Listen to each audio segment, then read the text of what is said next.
bonjour à toutes les capitales connectées sur RTI2. Merci d'avoir fait le choix de suivre. On garde les contacts à cette émission qui vous distille l'afro-optimisme. Il faut faire en sorte que le continent africain fasse montre de vitalité, de génie et aussi faire en sorte que l'Africain soit décomplexé parce que l'Afrique n'est pas toujours ce continent qu'on montre avec beaucoup de pauvreté, aussi ce continent qui n'a rien apporté à l'humanité. Bien au contraire, des preuves sont là, des œuvres sont là et aussi des personnes sont là pour vous montrer la bonne face du continent africain.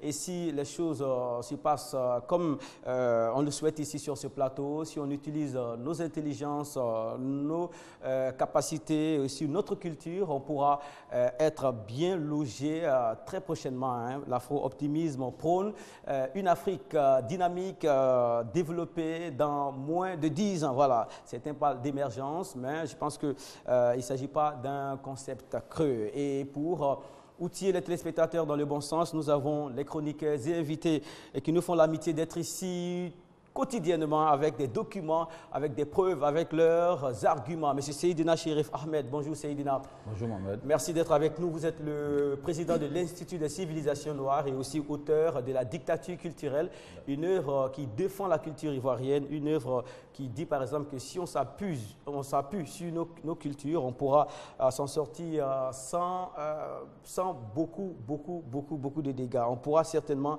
construire une Afrique qui ressemble à l'Afrique de vos rêves. Merci d'être avec nous. Merci, en face de vous, M. Kanoujan X, il est instructeur culturel. Bonjour Kanoujan. Bonjour. Alors, votre nom admet un X à la fin, c'est une fantaisie ou est-ce que vous voulez marquer ici l'inconnu en mathématiques? C'est exactement cela, ce n'est pas du tout une fantaisie, c'est d'abord pour rendre hommage à Malcolm X pour son combat et aussi X, c'est l'inconnu, c'est l'infini, l'humilité face à cette grandeur de l'infini. Malcolm X, son vrai nom c'était Malcolm Little. Little. Et il a trouvé que Little c'était le nom donné par les esclavagistes. Ceux qui avaient ses arrière-grands-parents comme esclaves. Donc il refusait de porter ce nom-là. Voilà. Donc il a remplacé le Little par X. Et vous aussi vous faites la même chose? J'ai dit tout à l'heure, pour moi le X c'est l'humilité. Voilà, ça représente X, l'humilité, l'infini. Parce qu'on est tous des grains de poussière dans l'univers qui est tout vaste. Mais lorsque un afro-optimiste dit qu'il est X, on est tenté de dire qu'il ne se connaît pas. Quand je dis comme Malcolm X, je dis bien son combat. J'aime bien le combat qu'il a mené et j'aime sa personnalité, le charisme qu'il incarnait. Mais le X a une autre signification. Très bien. Bon, on sera très heureux de connaître cette signification-là. Hein. À votre droite, il est là, M. Inabo Delors. Bonjour, Inabo. Bonjour, Mohamed. Merci d'avoir encore accepté notre invitation. Je vous le dis, en toute honnêteté, vos différentes interventions enrichissent beaucoup le débat. Et sur la toile, les téléspectateurs vous le rendent très bien. Oui. C'est avec beaucoup de fierté, mais aussi d'humilité dans le succès en griffe qu'on prend ces observations de nos frères et sœurs qui nous suivent, à qui je voudrais d'ailleurs adresser un salut fraternel. Et puis, bon, on ne finit jamais d'apprendre.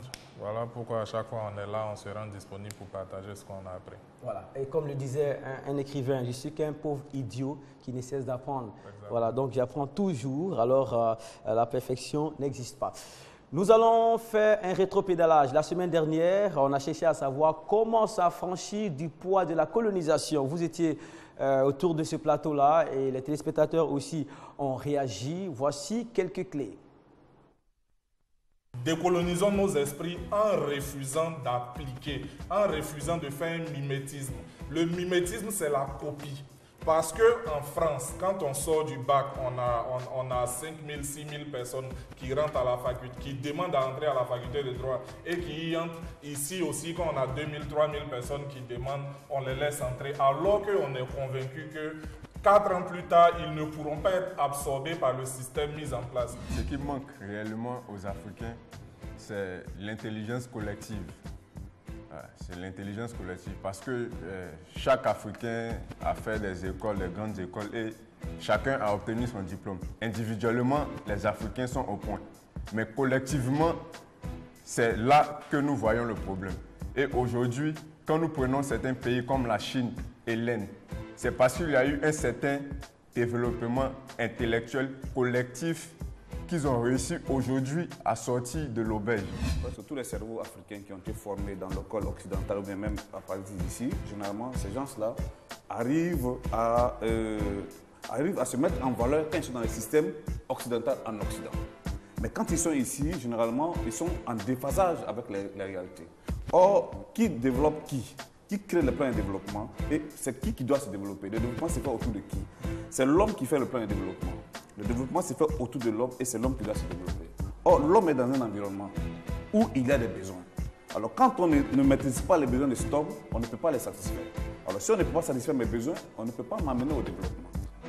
Voilà, l'affirmation, vous la connaissez, hein? Beaucoup d'Africains trouvent que la colonisation a eu des conséquences néfastes sur le continent et aujourd'hui la réflexion sera dans un autre sens. Et si l'Afrique n'avait pas été colonisée, quel serait notre niveau de développement aujourd'hui? En d'autres termes, si on n'avait pas eu de contact avec le colon, on serait à quel niveau de développement aujourd'hui? Je vous assure que sur la toile, il y a des réactions surprenantes.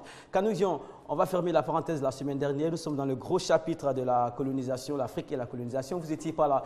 On a eu les avis des deux sur ce plateau et aussi on a eu le jeune Jean-Jacques qui était avec nous parce qu'il est internaute. Donc on donne l'occasion à ceux qui sont pointus et actifs sur notre page officielle d'être ici et de faire la démonstration de leur savoir sur les continents africains. Alors, comment faire pour... D'abord, est-ce que vous affirmez que la colonisation a fait du tort à l'Afrique? Plus de tort. La colonisation, il faut d'abord voir quelles étaient les intentions des colonisateurs. Tout à l'heure, dans la salle à côté, il y a le frère qui disait, si les gens se rencontrent par amitié ou par... on cherche des intérêts ou on veut échanger, ça peut se comprendre, mais ils sont venus, les colonisateurs sont venus dans une intention de casser, de détruire le développement des Africains.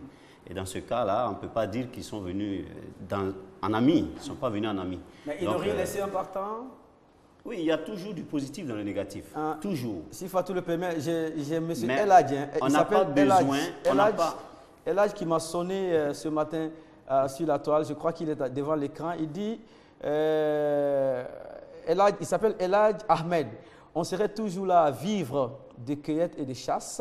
Cher Mohamed Kanté, c'est parce qu'il y a eu colonisation qu'on a le privilège de faire un débat et même via Internet à la télé. Je suis désolé de dire à mon frère Eladj qu'il ne connaît pas son histoire. Parce que s'il connaissait son histoire, il n'aurait pas dit ça. C'est une insulte à ses ancêtres. Parce que les colonisateurs n'ont rien appris à l'Afrique. Rien, absolument rien. Ils ont, au contraire, on le sait tous aujourd'hui, sauf que ce n'est pas propagé, ce n'est pas vulgarisé. Les plus grands intellectuels européens sont venus apprendre en Afrique, en Alexandrie, en Égypte. Donc, tous les savants qu'on connaît, Thalès, Pythagore, tout ça, sont venus à l'école en Afrique. Vous savez, l'Égypte, ce n'est pas l'Europe, c'est l'Afrique. Kanouzion, on peut avoir une bonne matière première, de bonnes ressources et ne pas pouvoir les mettre en valeur. Donc, non, vous allez parler tout à l'heure. Si le but, si l'intention, je l'ai dit tout à l'heure, quelles étaient les intentions ou quelle était l'intention du colonisateur en venant en Afrique? C'était pour casser ce développement-là. C'était prévu. Très bien. Donc, répondez à ma question. Oui. Qu'est-ce qu'il faut faire alors pour s'affranchir du poids de la colonisation? Et nous allons la solution, c'est retourner à nos valeurs culturelles. Il n'y a pas autre solution. Aller sur la base de nos cultures. Les plus grands pays qui se sont développés aujourd'hui, on connaît, on le dit tous, la Chine, les pays asiatiques, ils se sont d'abord assis sur leur culture pour pouvoir faire le développement. Il n'y a pas d'autre solution. Tout est dans nos cultures. Okay? Mais qu'est-ce qui nous empêche de faire usage de ces cultures-là, de leurs bienfaits? C'est pourquoi le genre de mission, comme vous nous offrez, c'est déjà un départ. Et il faut que les ministres des cultures ou les ministères des cultures prennent la décision d'investir dans la culture. Parce qu'il n'y a pas d'autre solution. D'accord, merci beaucoup. Merci. Kanouzion X, comme Malcolm X. Voilà, il est instructeur culturel et par moments il est artiste, chanteur, rasta reggae, très engagé. Ouais. Voilà, chacun a ses documents. Seydina, 1, 2, 3, 4, 5, 6 bouquins plus ses propres notes. Kanouzion a un DVD, 2 bouquins, ses propres notes, son stylo.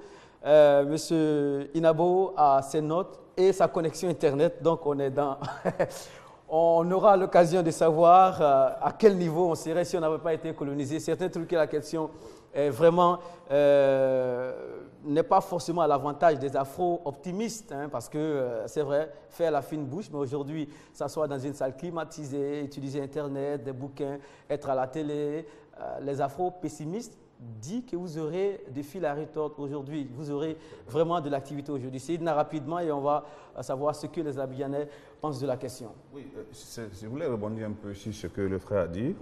Et j'aimerais d'abord l'inviter à me retrouver à l'Institut des civilisations noires pour qu'on puisse échanger. Parce que je pense que Eladj, voilà, Eladj, je pense qu'il y a une bibliothèque à l'Institut. Il y a beaucoup d'étudiants qui viennent les samedis, on peut s'échanger. Maintenant, ce qu'il a dit, c'est-à-dire qu'il a dit ce que beaucoup d'Africains pensent. C'est-à-dire que certains Africains ont peur de la culture africaine. Ils pensent que pour eux, la culture africaine, c'est de parler de l'histoire. C'est-à-dire que c'est revenir de vivre d'une manière archaïque. Tous les peuples ont connu un début de vie, que ce soit de manière primitive, etc. Tous les peuples du monde. Maintenant, aucun peuple n'a le monopole de l'intelligence. Aucune race n'a le monopole de l'intelligence. Autant les autres ont inventé, autant les Africains ont aussi inventé. Alors même dans les inventions, il a parlé tout à l'heure de la télévision. C'est vrai, les Occidentaux ont inventé la télévision. Ouais, mais je reprends pour ceux qui nous prennent en marche. Il se nomme Eladj Ahmed. C'est parce qu'il y a eu la colonisation qu'on a le privilège de faire un débat et même via Internet à la télévision. Voilà, c'est lui qui a été le premier à réagir au sujet. Maintenant, je suis en train de dire qu'aucun peuple n'a le monopole de l'intelligence. Hein, voyez-vous, c'est vrai que la télévision a été inventée par les Occidentaux, mais le système d'avoir plusieurs chaînes sur une télévision a été inventé par un Africain, Georges Nicolo. Donc, tout le monde a inventé. L'Internet, on l'a dit ici. L'Internet, dans l'évolution de l'Internet, je pense que les Européens, les scientifiques européens ont vu l'organisation des villages. C'est-à-dire que l'organisation, comment est-ce que les maisons ont été construites ici en Afrique, en genre de toile. Et c'est cela qu'ils ont pu inventer ce qu'on appelle aujourd'hui l'Internet. Voilà, les démonstrations sont là pour M. Inabo a déjà abondé dans ce sens-là la semaine dernière. Il trouve que c'est toujours crescendo que le développement s'est fait. La première voiture était précédée d'un homme qui avait un parapluie qui marchait devant. La voiture circulait. Et aussi, le premier avion a fait 39 secondes de durée de vol. Hein? Donc, je veux dire que ça vous donne peut-être raison. Inabo, on ne va pas continuer sans vous permettre de réagir à cette affirmation de Eladj. C'est parce qu'il y a une colonisation qu'on a le privilège de faire un débat et même via Internet, à la télévision.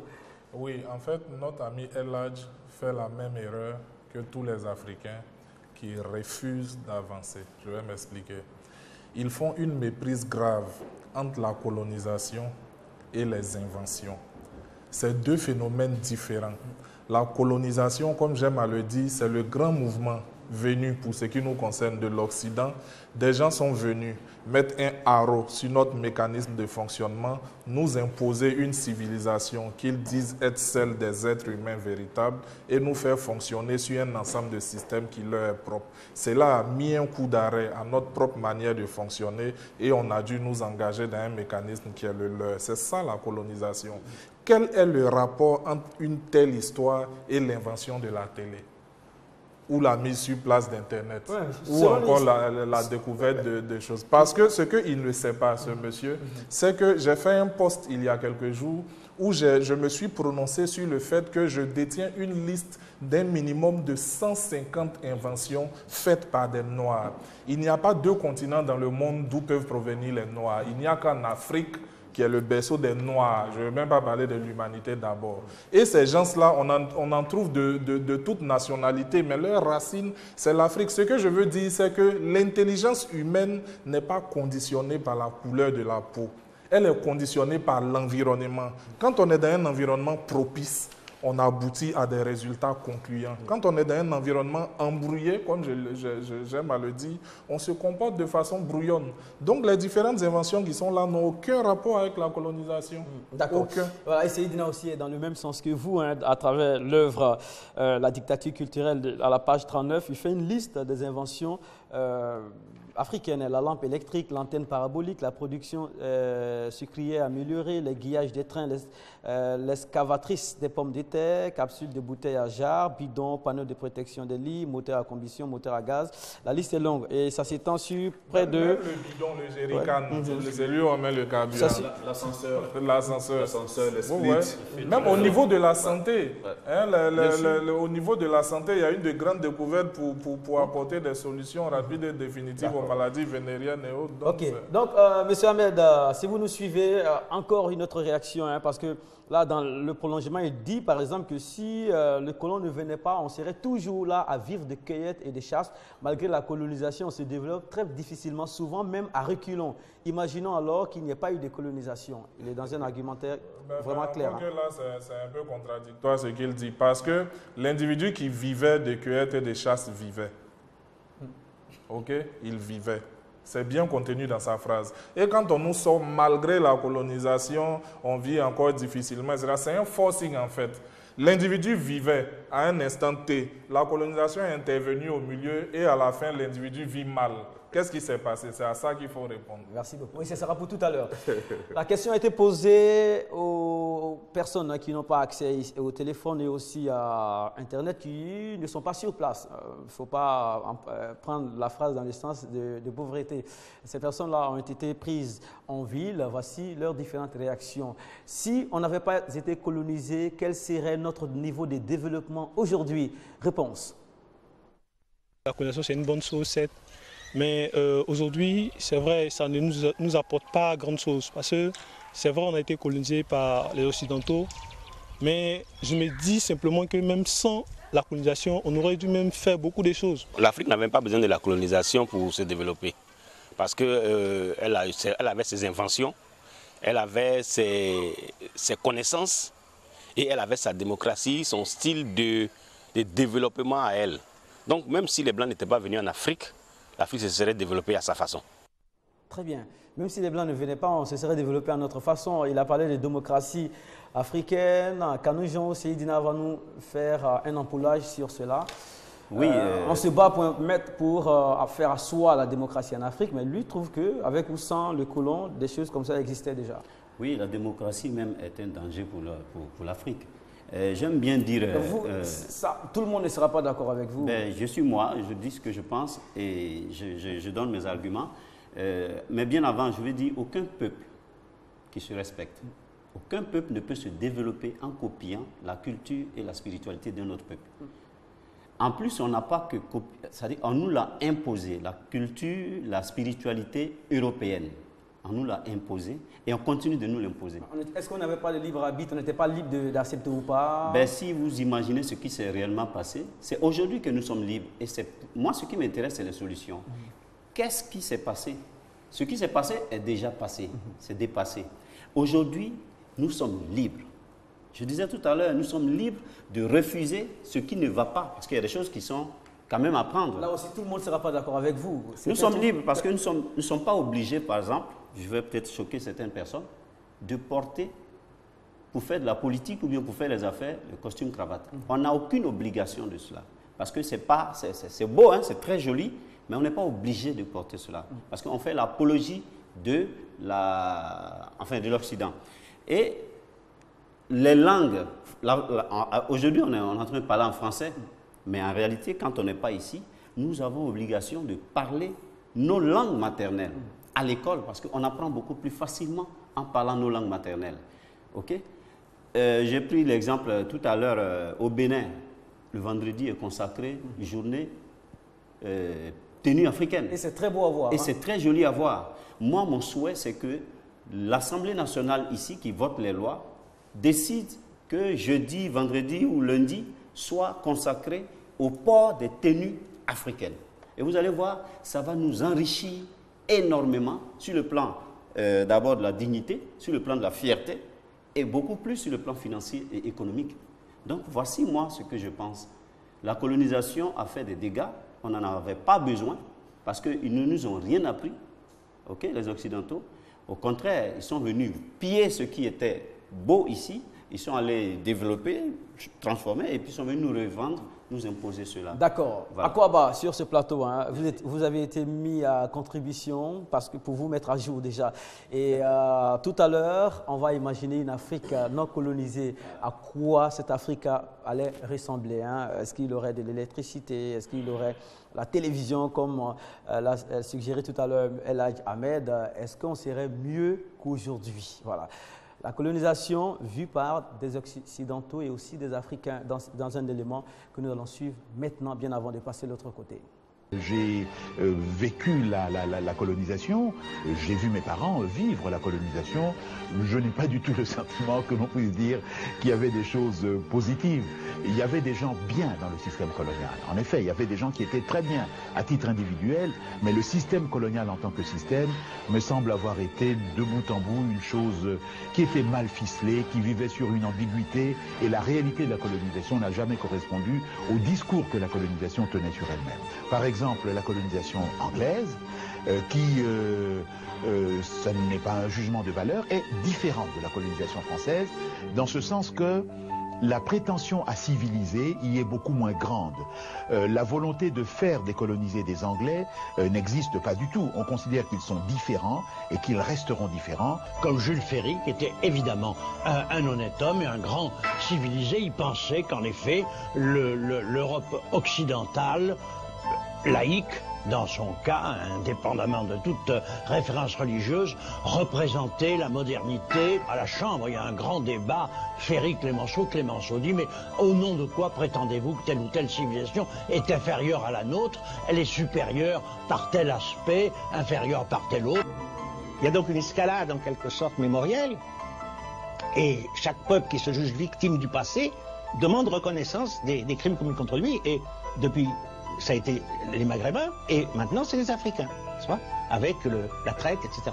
Donc il y a cette sorte de course à la mémoire et à la demande même d'indemnisation. Regardez le congrès qu'il y a eu à Durban il y a quelques années, où les Africains demandaient à être indemnisés pour la traite et l'esclavage dont ils avaient été victimes. Voilà, à commenter. Seydina, on commence par vous.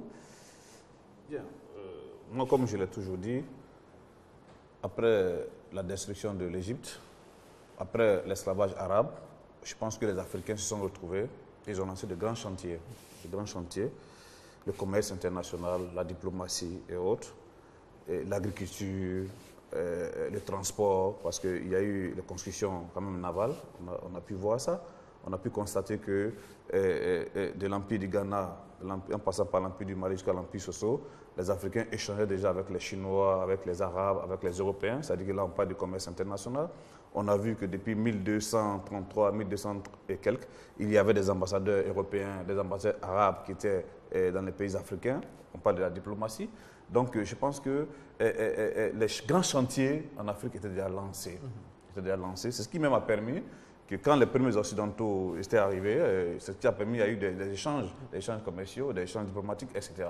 Alors, donc, dire que la colonisation a apporté quelque chose de positif en Afrique, moi, je suis à l'aise pour dire non. Parce que ça nous a détruit, ça nous a dépersonnalisé. Hein. Or, quelqu'un qui est dépersonnalisé n'existe plus. Voilà. Est-ce qu'on pourrait dire qu'elle nous a apporté quelque chose si on arrivait à nous indemniser? Tu sais, Mohamed, je voulais montrer, par exemple... disait 10 milliards de dollars par an à l'Afrique. Je voulais, avant de répondre à ta question, dans ce livre de Ivan Sertima, ils étaient là avant Christophe Colomb. Il parle des Africains qui ont fait le premier voyage aux États-Unis avec Christophe Colomb. Il a montré le dessin d'un navire. Et ce navire a existé, avait fait un premier voyage comment on appelle ça, de l'Afrique vers la Chine en transportant des éléphants. Pour dire que ce navire que vous voyez là a existé, ça c'est depuis 1200 et quelques. 1200 et quelques. Ce navire a existé, depuis 1200 et quelques. Voilà, il y a d'autres navires qui sont là, des navires de construction des Africains, des Noirs. Est-ce qu'il ne s'agit pas d'illustration actuelle? Non, ce n'est pas une illustration actuelle. Il s'agit des photos là? Oui, c'est des photos qui sont là. C'est vrai que ça a été comme à cette époque, on ne pouvait pas prendre des photos en tant que telles, ça a été illustré par rapport à ceux qui ont, c'est des historiens qui l'ont fait. Pour dire que nous avons... C'est des fabrications africaines, ça? Oui, bien sûr, c'est des fabrications africaines. C'est avec ces navires que les Africains voyageaient pour aller, comment on appelle ça, en Asie, que ces Africains voyageaient pour aller en Amérique. Pour dire que, pour répondre aux frères que le développement, c'est à partir du besoin. Quand on a besoin de quelque chose pour pouvoir aller de l'avant, on crée la chose. Alors, si les Africains peut-être restaient sans colonisation, aujourd'hui, peut-être que la télévision qu'on utilise aujourd'hui ne serait même pas celle que nous allons créer. Peut-être qu'on avait fait mieux. Tout ce qu'on voit là allait être bonifié. Justement, voici des navires déjà. Et vous avez dit que Sundiata Keïta, depuis le XIIIe siècle, vivait déjà dans un immeuble à 8 niveaux. Oui, Soumangourou Kanté. Soumangourou Kanté, ici, voilà, dans ce livre, Kourkanfunga, de Sundiata Keïta, il est bien mentionné ici. Voilà. Nana Triban, qui était une des épouses de Sundiata Keïta, disait à Soumangourou Kanté, quand Bala Faseke était dans la chambre interdite de Soumangourou Kanté, qui était au 7e étage de l'immeuble, voici qu'il a dit, Bala Faseke, dans ta chambre, dans l'une de tes chambres du 7e étage, pendant qu'eux vivaient dans le 8e étage. Ça, c'était en 1236. Et ces maisons étaient construites avec du beurre de karité. C'est-à-dire que la même technique, peut-être plus même par rapport à ceux qui aujourd'hui construisent des ponts. Parce que le ciment qui rentre dans le pont, vous voyez qu'en contact avec l'eau, ce ciment va se solidifier. Ça veut dire que le beurre de karité avait des techniques que les Africains avaient en contact avec le soleil, se solidifiait. Donc on construisait des immeubles à partir du beurre de karité. À ce moment, au XIIIe siècle, la civilisation n'était pas trop avancée. Non, pas que la civilisation n'était pas... Non, pas ici. Déjà, c'était une évolution. On se déplaçait à cheval. Les Africains étaient organisés en empire, après en royaume et tout ça, avec des armées que Inabo a eu à décrire ici. Merci, Seydina. Donc, si cette technique, c'est-à-dire construire des immeubles avec les beurre de karité, construire ces bateaux que je viens de montrer, voyager, aller en Chine, aller en Europe, et avoir des diplomates européens en Afrique, si on n'avait pas été freiné, mais imaginons ce que ça allait donner aujourd'hui, en 2015. Et Inabo, je vais vous faire revenir sur l'élément. On va réagir au sujet rapidement. L'Africain qui est dans l'élément, faire un distinguo entre la colonisation française, faite par les francophones et celle faite par les anglophones. Je trouve que la mission civilisatrice n'avait pas été mise en avant chez les anglophones. Est-ce que selon vous, c'est ce qui explique aujourd'hui l'autodétermination qui est visible chez les anglophones aujourd'hui? Non, ce n'est pas exactement ça, parce que tous les colonisateurs étaient mus par le même esprit. En fait, là, il a opposé Clémenceau à Jules Ferry, ces deux grands idéologues, hommes de lettres français. Voilà, Jules Ferry faisait partie des gens qui pensaient de bonne foi, voilà, que l'Afrique était un continent de sous-hommes et que comme eux, ils disposaient d'une intelligence supérieure, il était bon qu'ils aillent élever ce peuple-là à un standard qui convienne à l'humanité. Voilà ce que Jules Ferry disait. Et Clémenceau disait que Jules Ferry n'a aucun argument ni aucune méthode scientifique pour attester qu'une civilisation puisse être supérieure à une autre ou qu'on puisse même mener ce débat-là. Voilà en fait le débat d'idéologie qui entourait les grands mouvements de colonisation. Mais pour revenir à la question du jour, je voudrais préciser ceci. De 1884 à 1885, à cheval entre novembre et février, s'est tenu en Europe ce qu'on a appelé la conférence de Berlin, qui a sonné officiellement le départ des colons sur l'Afrique à travers ce qu'on a appelé la ruée vers l'Afrique. À partir de cet instant-là, les puissances européennes sont venues, je veux dire, arbitrairement dépecer l'Afrique et se sont pris, je veux dire, des portions chacun pour commencer à les administrer. Mais le drame, c'est quoi? Le drame, c'est que tous les pays qui ont été pris dans cet engrenage-là, tous les pays d'Afrique qui ont été pris dans cet engrenage-là se sont retrouvés 70 ans après, c'est-à-dire à la fin de la colonisation, dans la liste des pays les plus pauvres du monde. Dans la liste des pays les plus pauvres du monde. Là où le colon s'assoit pour organiser... Voilà, donc la question qui se pose est vraiment réelle. Le développement économique de l'Afrique aurait-il été différent s'il n'y avait pas eu le colonialisme? À tout à l'heure. Fatou, à tout à l'heure, téléspectateurs, internautes et vous autres qui êtes amoureux des débats concernant la civilisation sur les continents africains. On se voit de l'autre côté et nous démarrons. On garde le contact. On ne comprend pas parce qu'on n'avait pas la science. Que c'est en se basant sur mes valeurs qu'on fait venir un prophète. J'ai le droit de réclamer que ce prophète soit africain comme moi. Il y a à boire et à manger. Mais regardez, c'est monsieur. Et ça, je suis tout à fait d'accord avec lui de fait. Ça, c'est carrément différent. Jouer sur la scène internationale n'a rien de sorcier. Il y a des conditions, il y a la charte des artistes. J'ai le droit, si on me dit, Petit budget, petite opération. On ne peut pas développer un monde où les Noirs sont développés et puis tout le monde est à la traîne. Sans téléphone et puis je parle à quelqu'un qui a un Amérique, comment il peut l'expliquer scientifiquement? Ça s'appelle la télépathie. La science ne peut jamais expliquer ça. Ne soyons pas naïfs.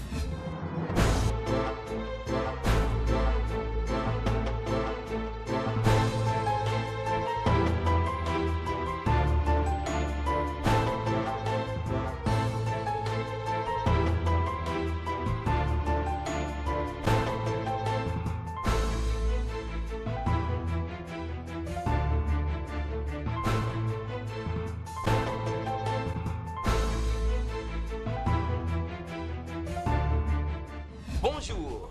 C'est généralement qu'on entend dire que la colonisation a eu des conséquences négatives sur le continent africain. L'un des plus grands problèmes de la colonisation, c'est le fait de créer la haine dans le cœur des Africains contre les Africains eux-mêmes. Cette position nous inspire une autre réflexion.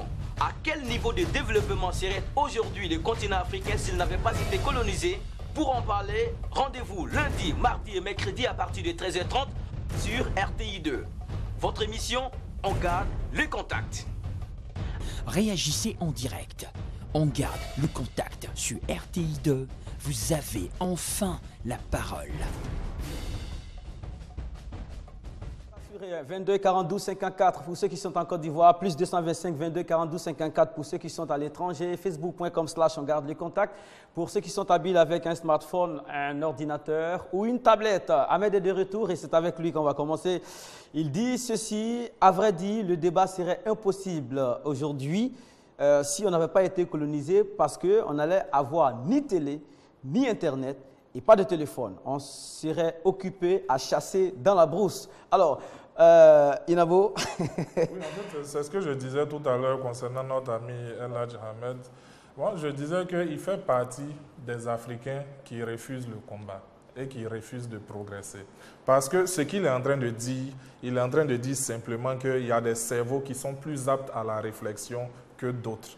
Voilà comment on peut résumer son propos. Voilà. Kanojo, on serait occupé à la chasse et à la cueillette aujourd'hui si le colon ne venait pas.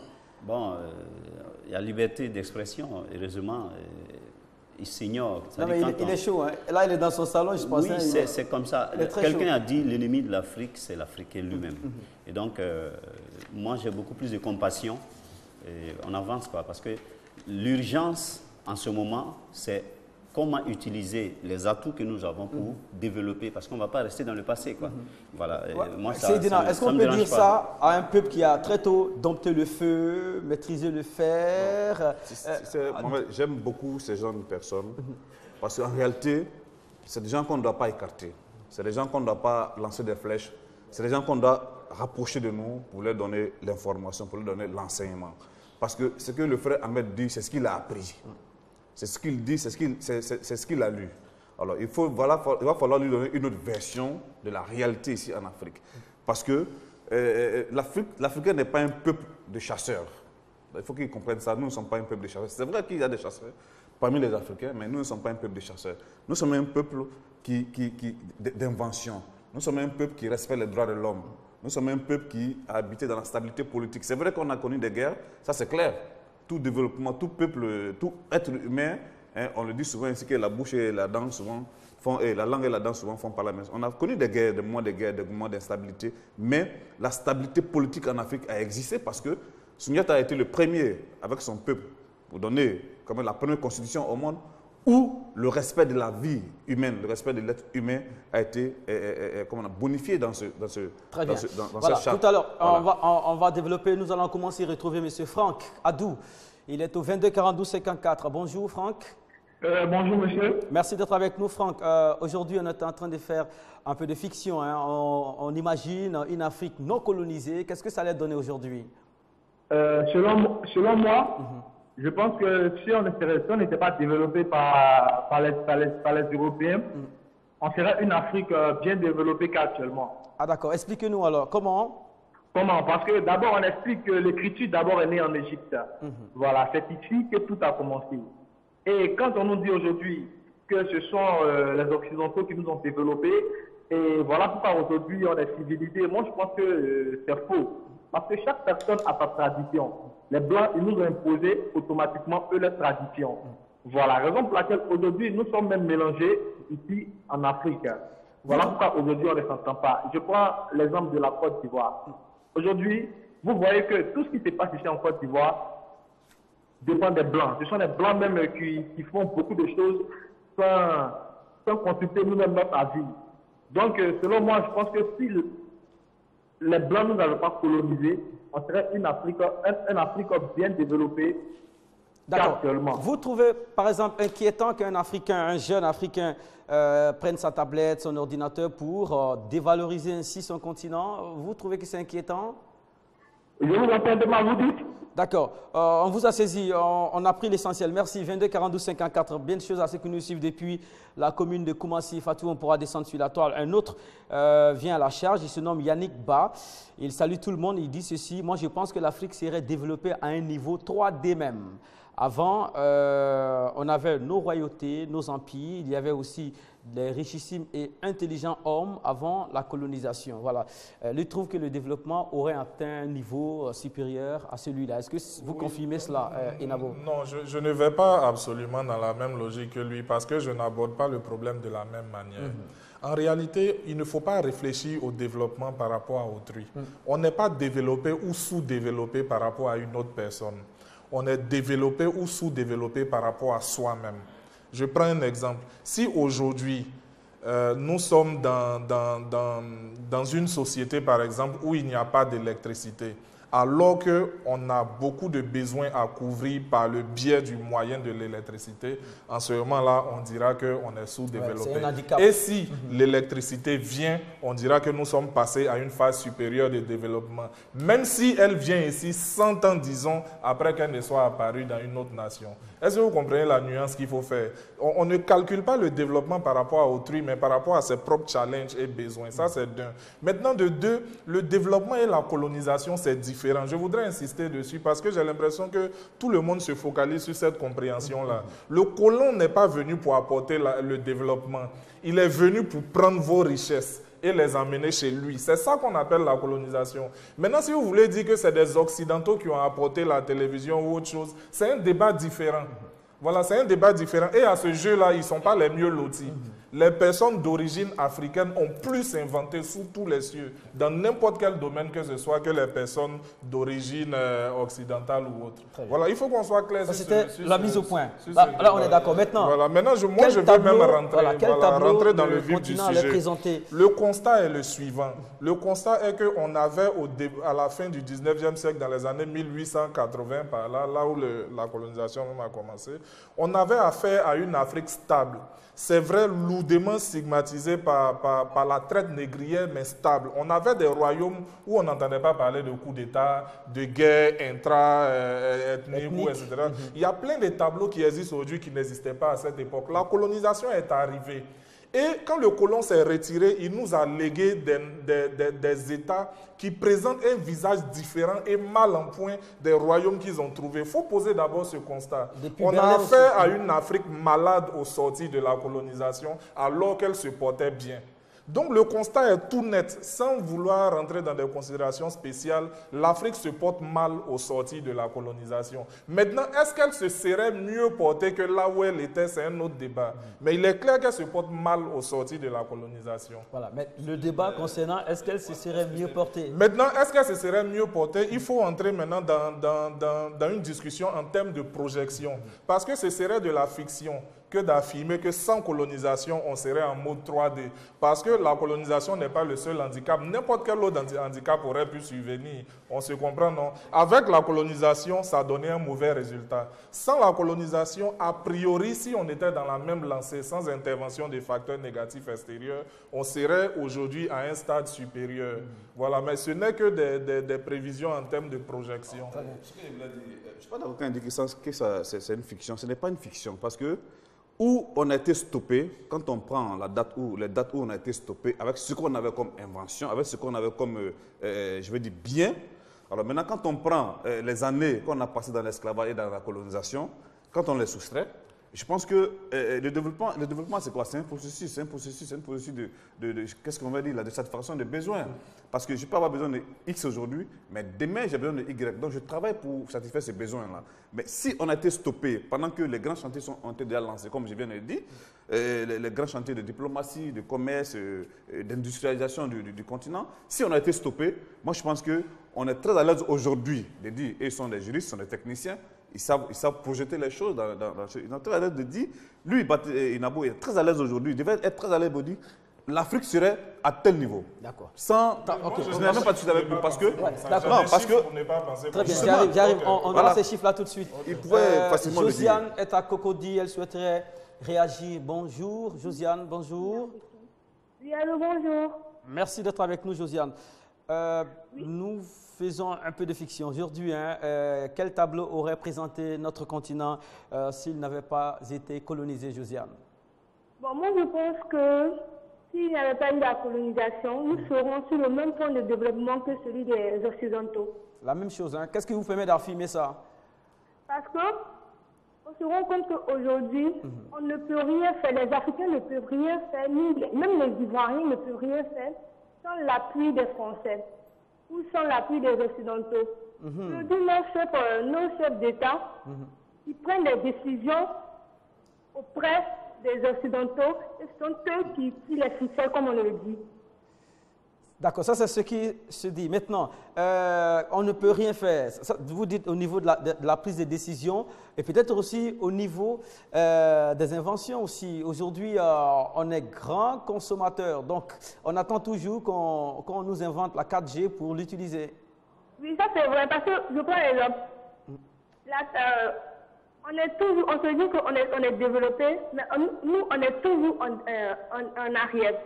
Parce que les Blancs, quand ils finissent d'utiliser ou d'inventer quelque chose, au moment où nous devons l'utiliser, bon, eux, c'est déjà dépassé. Nous, c'est comme excusez-moi pour le langage, mais nous, on prend le reste.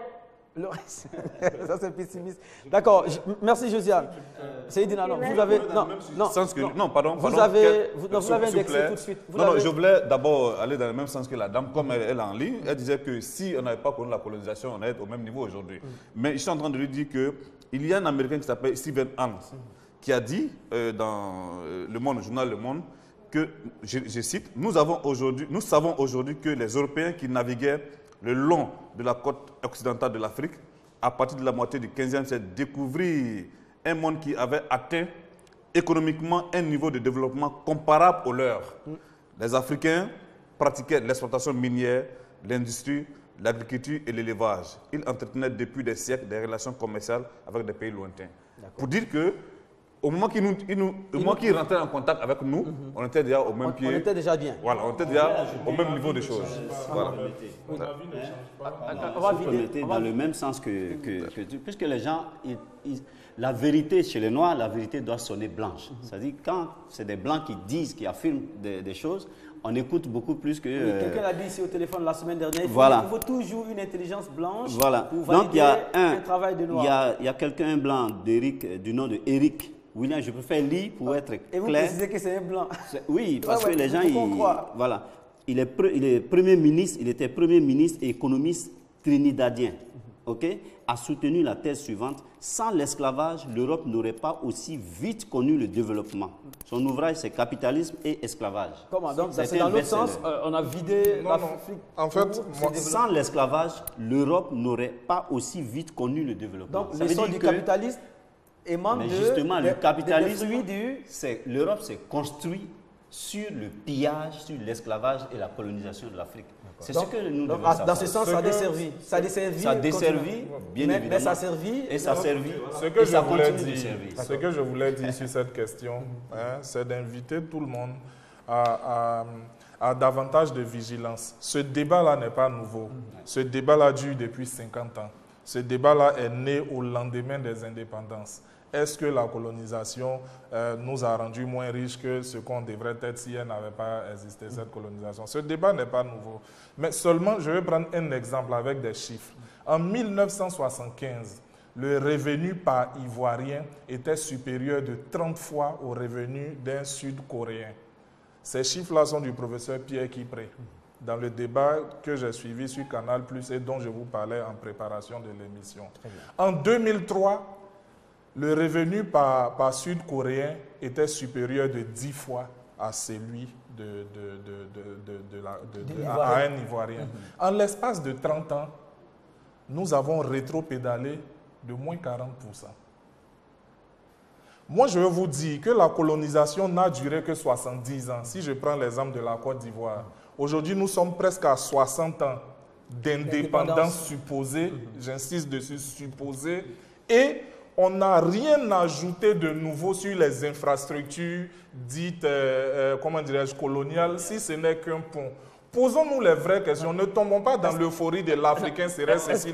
Permets-moi de terminer. Non, permets-moi de... Non, on est libre de ne pas être d'accord. Permets-moi de terminer.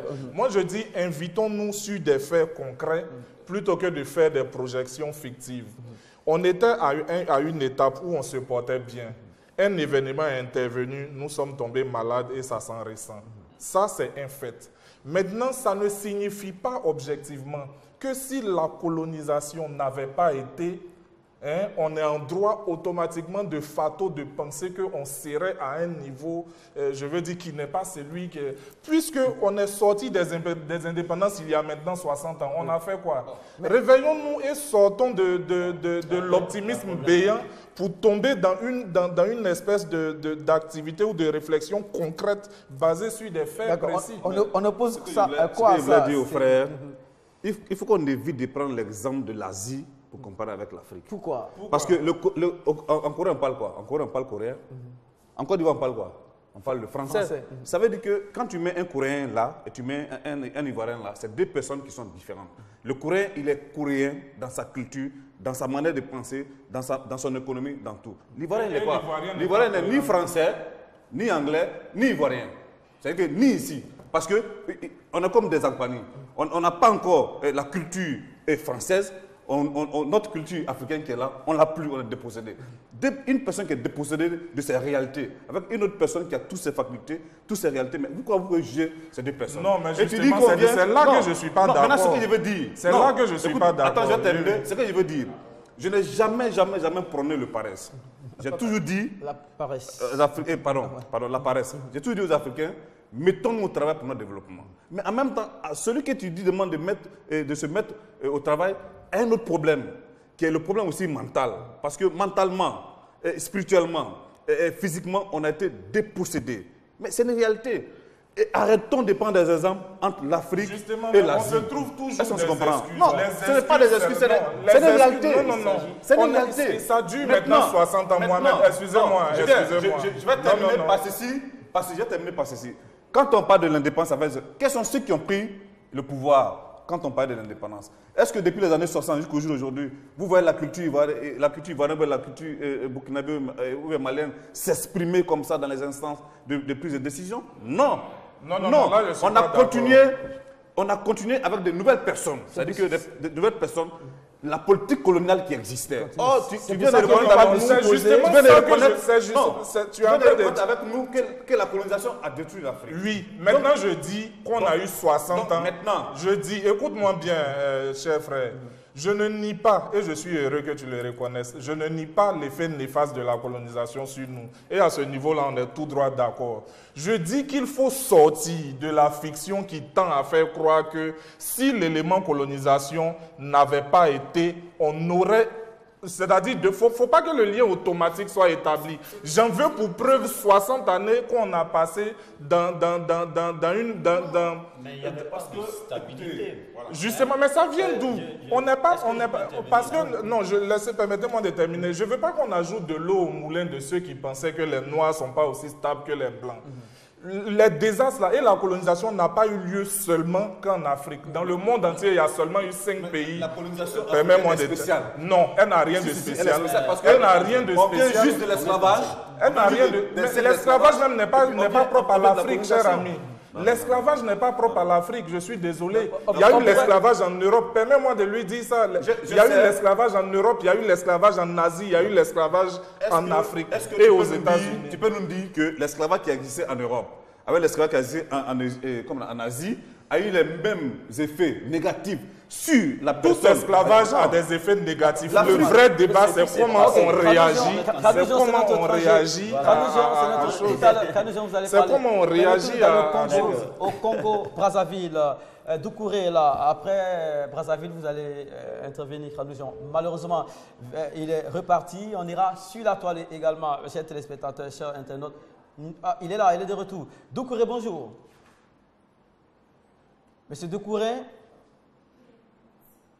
Doucouré est parti, on a eu le signal. Bon, salut à tous ceux qui nous suivent depuis le Congo, Brazzaville. Alors, Khanouzian, là, il y a un désaccord. Hein. On n'est pas tout à fait d'accord sur l'après-colonisation, sortie de la fiction selon Inabo, faire de bonnes comparaisons selon Seydina Chérif Ahmed.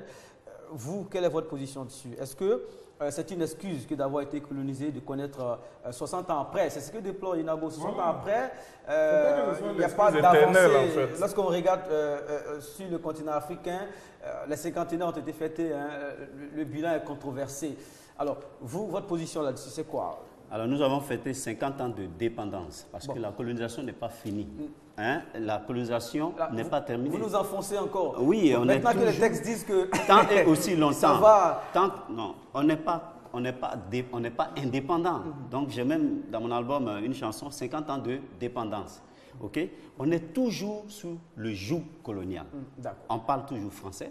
Nos frontières sont toujours tracées par les mêmes personnes. Okay? On consomme toujours le franc CFA, donc c'est difficile de s'en sortir dans ces conditions-là. Ce n'est pas une excuse. Les Africains vous adorent. À chaque fois qu'on vous donne la parole, ils sont là. Libreville cette fois. Le nom, malheureusement, je vais reprendre le nom, Fatou. Monsieur Balier nous appelle de Libreville. On est au Gabon. Bonjour Balier, bonjour. Oui, bonjour monsieur. Merci d'être avec nous. Oui. Allons-y, donc, M. Balier. Imaginons une Afrique non colonisée. Oui, moi, je pense que vous tous sur le plateau, là, vous pensez la même chose, dites la même chose. Mais seulement, pensons maintenant comment s'en sortir. Parce que la colonisation, c'est un système dans lequel c'est difficile de s'en sortir. C'est tout un système. Ça fait que ceux qui ont mis ce système en place, jusqu'à aujourd'hui, ils continuent de veiller sur ce système. Nous sommes, vous sur le plateau, nous sommes tous d'accord avec ça. C'est un système qui a été mis en place. Ça n'a rien à voir avec la modernisation. Parce que, pendant des modernisations, on avait notre manière de vivre. Et on pouvait vivre mieux. Moi, je pense qu'on pouvait vivre mieux si les gens n'étaient pas initiés dans nos cultures. Bon, maintenant, c'est déjà fait. Parlant de la colonisation, c'est un système que j'ai installé. Moi, je pense qu'aujourd'hui, allons sur comment quitter ce système-là. Très bien. Parce que ceux qui ont mis ce système en place, je le dis, ils veulent sur ce système. Ils sont toujours en train de mettre en conflit. Et ça n'a jamais fini. Parce qu'ils sont toujours prêts à piller nos richesses.